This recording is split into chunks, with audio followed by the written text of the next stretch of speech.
नदिया के तीर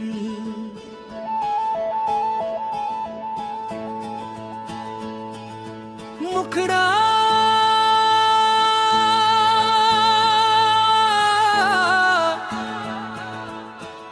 मारिया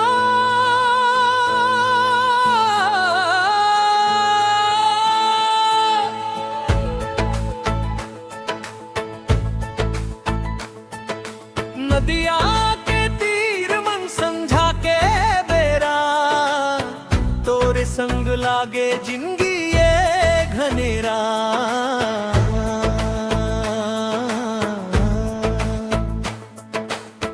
चंदा के चांदनी झिलमिल पानी तोर मया मम मोर और दुनिया सुहानी।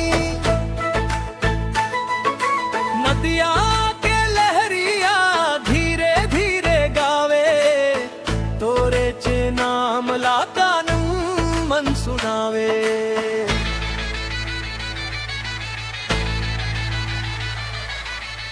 महुआ के डार मन पंछी जब बोले मोर मन के बादला तोर आगे खोले।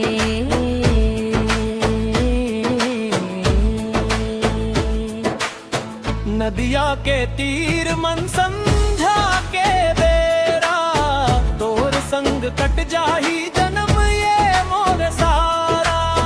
चंदा के चांदनी झिलमिल पानी तोर मया मम मोर दुनिया सुहानी।